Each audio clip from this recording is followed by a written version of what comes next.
Hola, ¿qué tal? Bienvenido, bienvenida a este espacio en el que hablamos de la protección de los derechos de todas y todos. Imagínate que por una negligencia médica tuvieras un daño irreparable en tu persona. Hoy te presentamos el caso de Josué, quien tiene parálisis cerebral por una negligencia médica y cómo se logró la reparación del daño.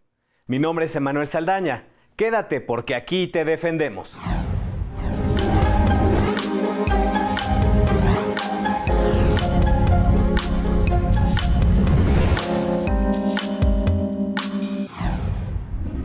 Es un gusto presentar a Ana Karina Reina Rodríguez, asesora jurídica federal del Instituto Federal de Defensoría Pública en Zacatecas. ¿Cómo estás, Ana Karina? Te saludo hasta esa bella ciudad. Hola, ¿qué tal?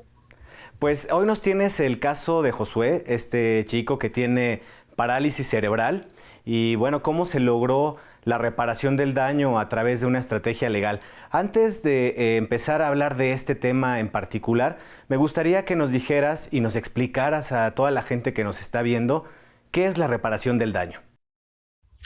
Por supuesto, mira, yo creo que vamos a empezar por una definición muy sencilla que es el daño, ¿no? Finalmente el daño es una afectación, un menoscabo, un deterioro de una cosa, en este caso en particular, sobre el contexto que vamos a hablar es sobre una persona, y lógicamente la reparación va definida hacia la restitución, ¿no? Hacia el resarcimiento que el daño provoca. Esto es la reparación del daño. Para el contexto del tema sobre el que vamos a hablar, pues bueno, me quiero referir a que esta afectación y este daño causado proviene de una actividad irregular administrativa del Estado.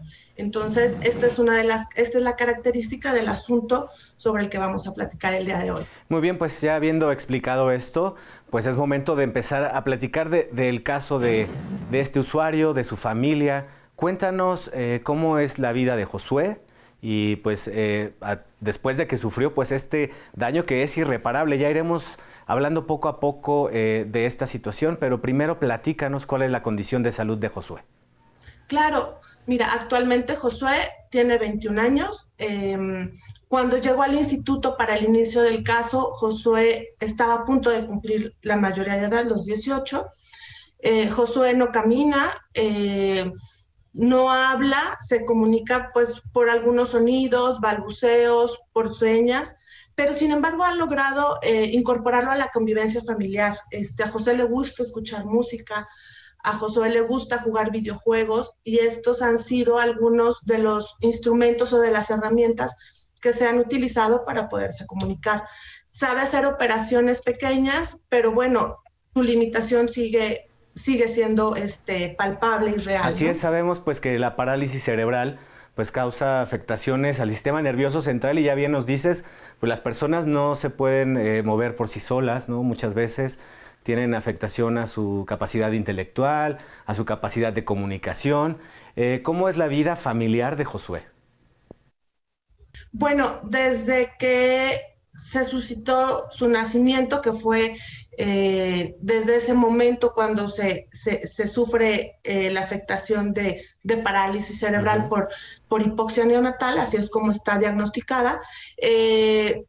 La madre de Josué siempre estuvo al cuidado de él, a pesar de que Josué es el menor de los 4 hijos que tiene el matrimonio, pues bueno, se tuvo que volcar el cuidado hacia el menor, Por ¿no? supuesto. Y desde entonces la mamá ha sido su doctora y su médico de cabecera, 7x7, 24x24, y el papá es quien se dedicaba pues a proveer.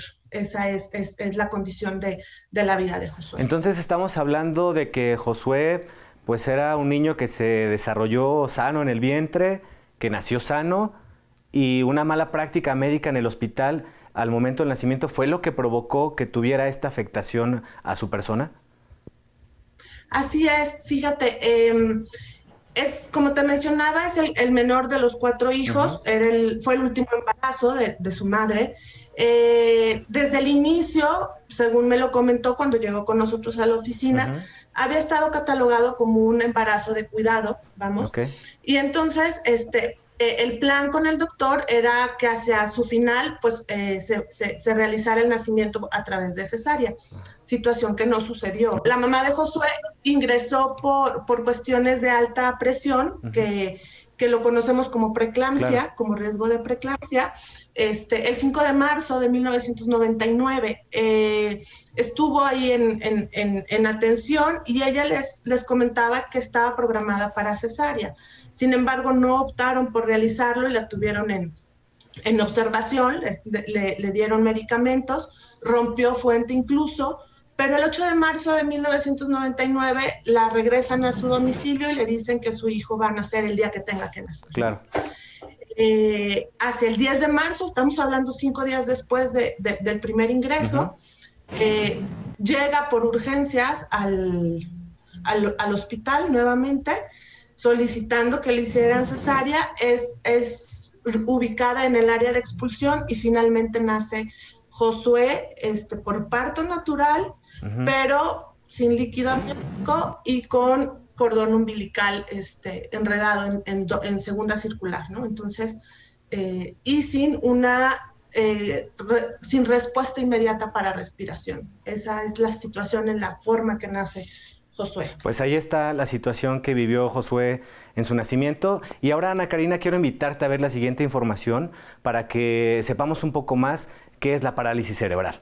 Vamos a ver la siguiente información en un minuto, no le cambies. ¿Sabías que en el mundo hay más de 1.000 millones de personas con algún tipo de discapacidad? Ellos representan 15% de la población mundial. De acuerdo con el Censo de Población y Vivienda 2020, más de 20 millones de mexicanos tienen dificultades para ver, escuchar, caminar, recordar o concentrarse, realizar su cuidado personal y comunicarse. En 2018, fueron contabilizados 500,000 casos de parálisis cerebral en todo el país. 60% de ellos fueron debido a un daño neurológico en la corteza cerebral. Organizaciones civiles estiman que 2 de cada 1,000 niños presentan esta discapacidad. Cifras oficiales señalan que la prevalencia de discapacidad entre niñas, niños y adolescentes de 5 a 17 años es mayor para actividades como aprender, recordar o concentrarse. Le siguen las dificultades para ver, hablar, comunicarse, escuchar y actividades motrices como mover o usar los brazos o las manos. Cada año son reportados 12,000 nuevos casos de parálisis cerebral en México.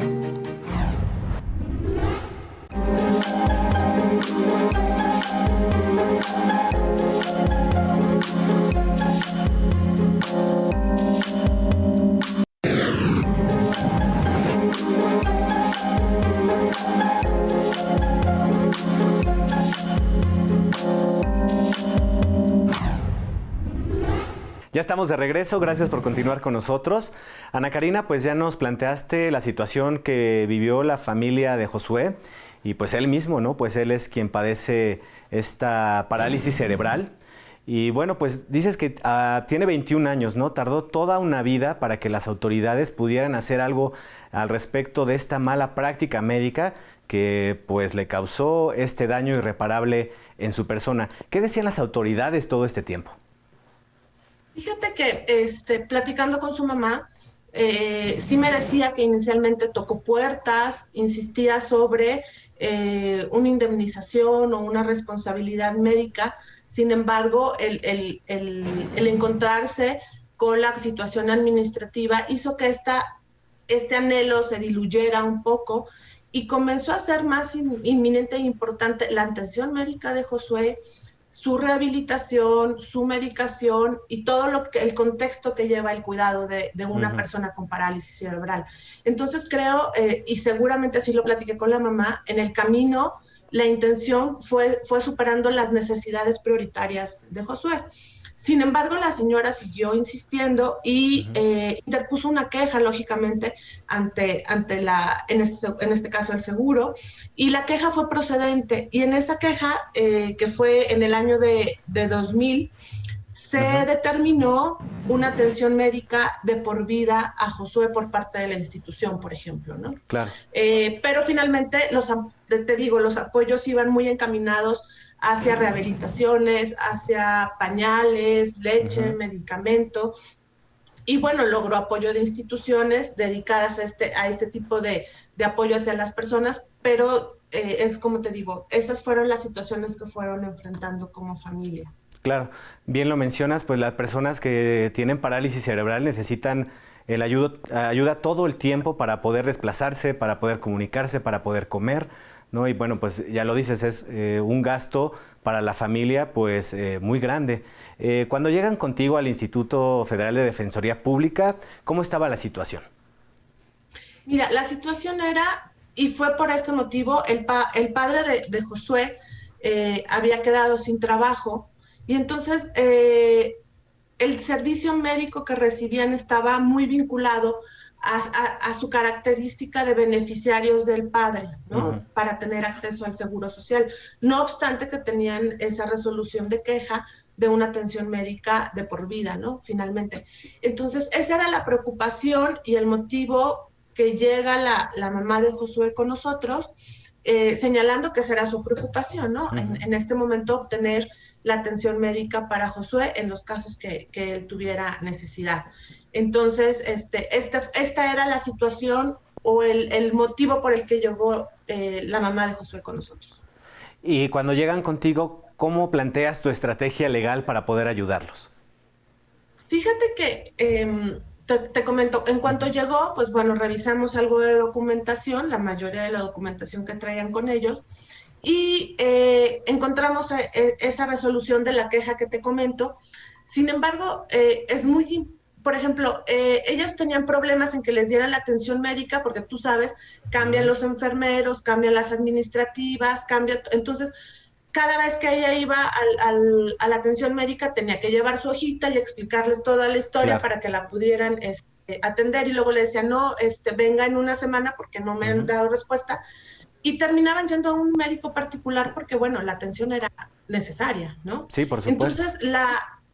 Entonces, lo importante de primera era hacer que estos cumplimientos fueran obligatorios, ¿no? O sea, darles fuerza de ejecución para que las autoridades las cumplieran sin ninguna justificación ni mediando ningún tipo de trámite administrativo. Claro. Pues buscar una indemnización, una reparación del daño, dado las condiciones en las que Josué se encuentra. Oye, Ana, ¿no? Karina, y aquí pues me parece que fue una estrategia compleja, ¿no? Fue un reto para ti como abogada porque habían pasado muchísimos años, ¿no? De esta afectación a la persona de Josué. ¿Cómo fue que pues trabajaste este asunto para poder ayudar a esta familia? Fíjate que sí, de hecho exactamente el tiempo era la circunstancia que jugaba más en contra de alguna respuesta favorable, ¿no? Y me refiero al tiempo porque en el marco sobre la ley que íbamos a trabajar y en la cual íbamos a plantear nuestra reclamación, que es el recurso que la ley prevé, o el medio de acercamiento es la reclamación, prevé en el artículo 25, que es de la Ley Federal de Responsabilidad Administrativa del Estado, una prescripción, ¿no? O sea, una prescripción es la pérdida de la posibilidad de reclamar o ejercer un derecho por el transcurso del tiempo. Entonces, lógicamente, esta ley contempla que tienes un año para hacer la reclamación en el caso de que haya una afectación. Aquí habían pasado una afectación como años, muy ¿no? directa. Claro. Sí, habían pasado 20 años. Y 2 años cuando la afectación o el daño es de carácter físico y psicológico. Entonces, claro, imagínate, ¿no? El tiempo no era nuestro mejor amigo en el trámite. Sin embargo, digo, todos conocemos el enfoque de la afectación física y psicológica, en este caso es de tracto sucesivo, ¿no? Y o sea, Josué está en vida, vive con la limitante de la parálisis cerebral, y entonces la afectación se actualiza, claro, día con día, ¿no? Ana Karina. Y la otra, dime. Sí, voy a hacer una pausa contigo en la conversación, claro, para seguir pues platicando de pues qué siguió a este asunto, cómo se le ayudó a esta familia. Pero antes le preguntamos a jóvenes universitarios precisamente qué opinan acerca de la reparación del daño. Cuando regresemos, retomamos nuestra charla.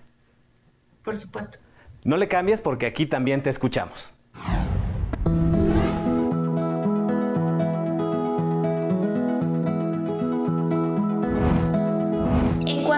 ¿Cuál debe ser la sanción respecto a una negligencia médica? Considero que primordialmente se debe de sancionar al personal médico por su actuar y en consecuencia reparar el daño o realizar una remuneración principalmente económica y en cualquier aspecto en el cual se pueda apoyar, inclusive una indemnización por parte de la institución.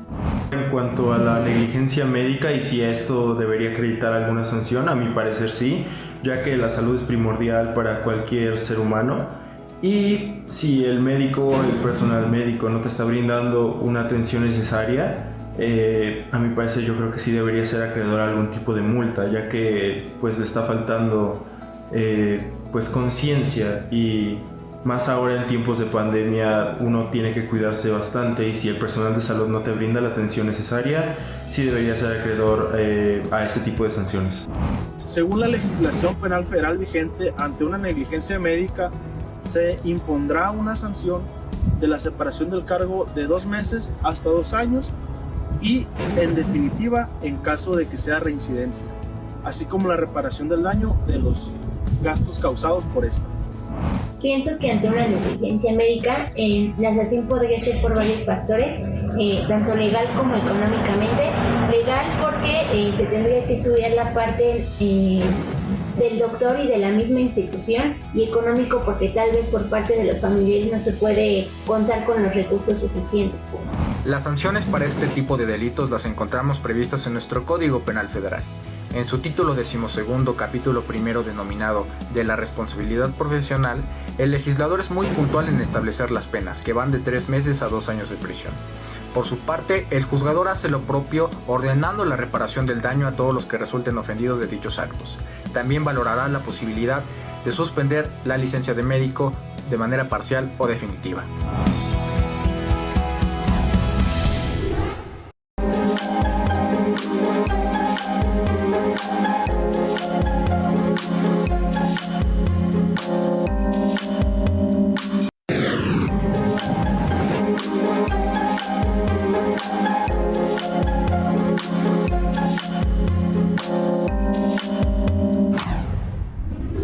Ya estamos de regreso y bueno, Ana Karina, estábamos hablando de los retos que representó este asunto para ti como asesora jurídica federal. Por favor, continuemos. Claro, gracias. Y fíjate que precisamente sobre la prescripción o sobre este plazo que se tenía para ir a la reclamación, pues bueno, lógicamente de entrada se nos fue desechada por extemporánea, ¿no? La reclamación. Y de ahí pues empezamos el caminar hacia el Tribunal Federal de Justicia Administrativa, donde también fue desechada de inicio la demanda, ¿no?, del juicio contencioso administrativo. A través de reclamación logramos la admisión y que se entrara el estudio de fondo, y bueno, ya ahí es cuando llegamos a nuestra primera resolución administrativa ante este tribunal. Y bueno, Ana Karina, ¿cómo fue que se logró la ayuda a Josué? ¿Cuáles fueron los recursos que al final pues sí le dieron a Josué pues una reparación del daño? Claro, mira, como te decía, tuvimos nuestra primera resolución y esa resolución regresaba el estudio del caso hacia el Instituto Mexicano del Seguro Social para que resolviera sobre la materia. Sin embargo, bueno, nos fuimos al juicio de amparo directo. Así es que este asunto llega a un tribunal colegiado y es aquí donde obtenemos, pues bueno, esta frase que es muy alentadora, que es la justicia de la Unión ampara y protege. Entonces, este es para efectos de que el tribunal administrativo dicta una nueva resolución entrando al estudio del caso y se pronuncie sobre las peticiones que habíamos formulado en el escrito. Esta resolución del tribunal, ¿cómo benefició a Josué y a su familia?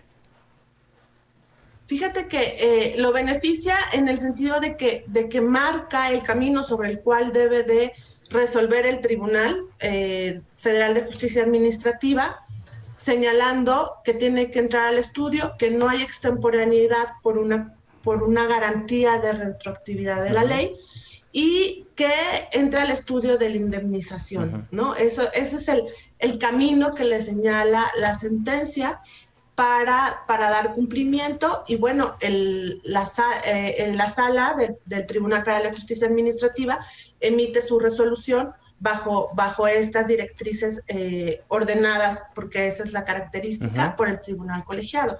Aquí es muy importante, y lo quiero también hacer notar, recordamos que hacia la reforma y el reconocimiento de los derechos humanos, los grupos vulnerables empiezan a tener, se puede ver como un trato especial, pero es lógico por las limitaciones que pueden enfrentar. Entonces, en este caso, la característica de Josué, al ser contemplado como una persona incapaz, gira y le pone unos lentes al resolutor para efecto de su resolución. Entonces, esta es una característica importante en el trámite de Josué. Digamos que con con la reforma que tuvimos en derechos humanos, pues estas son las consecuencias positivas directamente para las personas, ¿no? Exactamente.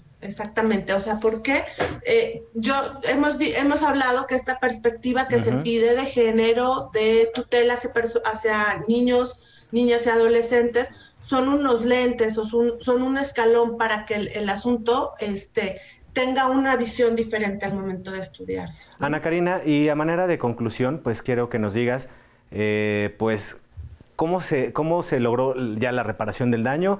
¿Cuánto tiempo tardó este trámite y pues cuál fue el beneficio? Claro, mira, el beneficio, pues bueno, va a ser porque está en etapa todavía de cumplimiento ante el Seguro Social, quienes ya están obligados a hacer el trámite de resarcimiento.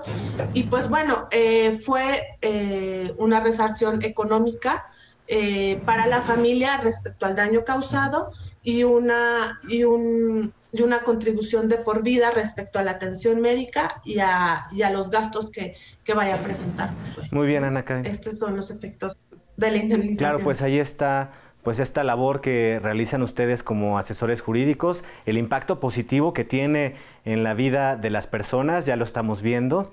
Y pues muchas gracias por compartirnos este asunto el día de hoy. No, al contrario, ustedes por el espacio y la importancia, ¿no?, de dar a conocer este tipo de logros. Lógicamente cada asunto es concreto y tiene sus condiciones, hay que estudiarlos, pero existe una institución que te permite ese análisis jurídico muy objetivo. Así es, y bueno, en este asunto vimos la importancia de la salud, de estar sanos. Cuando estamos sanos a veces no lo valoramos y tampoco nos preocupamos por nuestra salud emocional. Y bueno, esta salud también la podemos cuidar a través de la cultura. Y en este momento, Ana Karina, quiero preguntarte cuál es tu recinto favorito en esta bella ciudad de Zacatecas. Y hay muchos, pero mi favorito sin duda es el Museo de Arte Abstracto de Manuel Felgueres. Súper recomendable. Pues ahí está, muchísimas gracias por compartir el día de hoy. Te mandamos un abrazo hasta Zacatecas. Gracias, igualmente. Ya nos vamos, antes te dejamos con una probadita de la riqueza cultural de nuestro país. Hasta la próxima. Si eres amante de la pintura, la literatura y el arte, el Museo Pedro Coronel en Zacatecas es de visita obligada. Este coleccionista reunió más de 1,200 obras de grandes artistas como Salvador Dalí, Pablo Picasso y Goya, el amante de la tauromaquia. Además, piezas de Chagall, Leger, Branquet, Miro y Vasarely. La Biblioteca Elías Amador resguarda más de 24,000 libros antiguos. Su acervo bibliográfico es un tesoro invaluable que alberga el continente americano. Este museo también cuenta con obras de la historia de África, Egipto, Grecia, Italia, India, Oceanía, Asia, China, Japón y Tailandia. En los jardines están expuestas las creaciones del autor Pedro Encarnación Coronel Arroyo. Aquí fue sepultado, en el espacio que fungió como hospital y cuartel militar, además de haber sido la cárcel del estado de Zacatecas desde el siglo XIX hasta el año 1962. Conoce la obra de uno de los grandes pintores de México y la colección privada que reunió para deleite del público desde 1983. Visita el Museo Pedro Coronel en el corazón de Zacatecas.